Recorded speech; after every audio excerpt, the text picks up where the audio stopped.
Si j'ai bon mémoire, que vous avez servi hier. Hier, appartient au passé politique. Fiacre Parcours Moment, vous êtes des journalistes, nous sommes tous des Gabonais.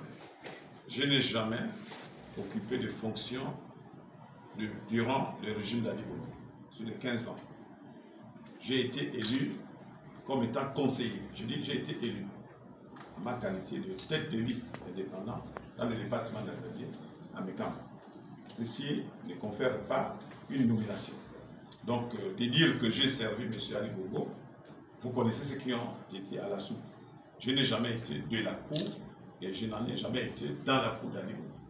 Mais il peut s'avérer que, par l'histoire des hommes, j'ai connu M. Ali Bongo en tant qu'un aîné, tout comme j'ai connu les défunts Baobab, etc. Et je connais également aussi certaines personnalités de la République, mais ne devrais-je pas dire ici que j'étais au service d'Ali Bongo. Je ne dirais pas ça. Merci. Derrière la présence des checkpoints dans les différents carrefours démontre à suffisance que l'île n'est pas encore stable. Il faut rajouter une chose, c'est que nous sommes dans une période transitoire. Et cette période, qu'est-ce qui a amené les militaires à sortir de la caserne?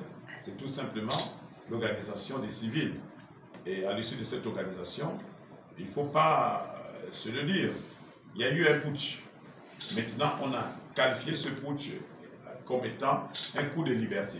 Ça veut dire que ce n'est pas un régime démocratique. C'est bien normal que les militaires puissent se sécuriser, puisque ce sont eux qui ont la responsabilité de la citoyenneté et de la sécurité nationale. Bien évidemment, par cette volonté, le CTRI a ramené chaque jour. Nous avons commencé dès 18h, et dès 18h à 20h, 20h, 24h, 24h, nous sommes à 2h. Donc c'est un cas exceptionnel par rapport à d'autres sous-régions d'Afrique que nous vivons. Donc je dirais ici que les checkpoints, tout simplement, c'est pour garantir la sécurité nationale du pays. Monsieur, j'aimerais revenir sur la transparence électorale. Nous savions que le problème de la gestion par le ministère de l'Intérieur a toujours été quelque chose qui a été dénoncé pendant longtemps. Voilà pourquoi on a mis en place le CGE. Et aujourd'hui, nous sommes en train de voir ce qui est en train d'intervenir, c'est-à-dire que le ministère de l'Intérieur finira toujours par gérer les élections présidentielles et autres.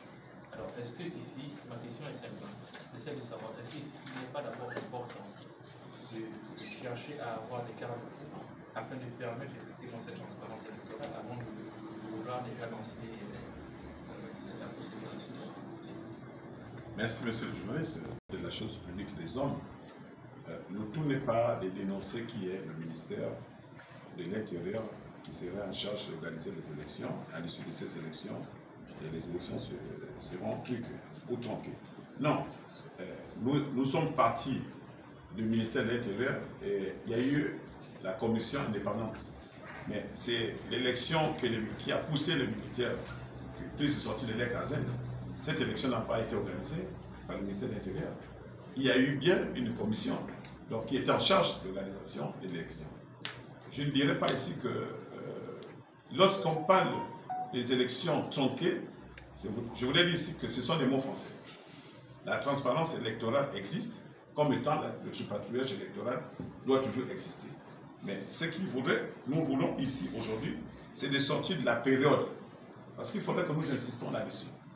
Parce que pour que nous dénonçons d'abord le ministère de l'Intérieur, il faut avoir vécu l'expérience. Et l'expérience du passé nous a démontré que le ministère de l'Intérieur n'était pas fiable pour organiser une élection, comme vous venez de le dire. Et après, on a créé la commission. Mais la commission a amené les militaires à faire le coup d'État. Parce que depuis que le Gabon vit, et depuis que le Gabon naît, et depuis que le Gabon existe, nous n'avons jamais connu le coup d'État en dehors de l'histoire de 1964. Donc, de 1967, que Omar Bongo a accédé au pouvoir, jusqu'en 2009, il n'y a eu jamais de coup d'État. Mais ceci était, les élections étaient organisées par le ministère de l'Intérieur. Maintenant, si aujourd'hui, hier, en août de 2023, les élections ont été organisées par une commission que nous connaissons tous. Et c'est cette commission qui a amené effectivement les militaires à sortir du pouvoir. Donc, le mal n'est pas le ministère de l'Intérieur. Le mal, c'est la fiabilité Moi, dans mes propos à l'antenne, vous avez bien compris, j'ai demandé au CTR d'associer toutes les intelligences du pays, donc les partis politiques. Je n'ai pas dit que le CTR va être candidat unique à son genre. Le CTR, c'est le militaire. Mais il y a des partis politiques existants qui peuvent se déployer sur le terrain et l'élection se gagne sur le terrain. Merci. Là, c'est notre dialogue. Nous réfléchissons. Positif sur le plan social, c'était. Mais qu'en est-on actuellement avec la suspension des partis politiques?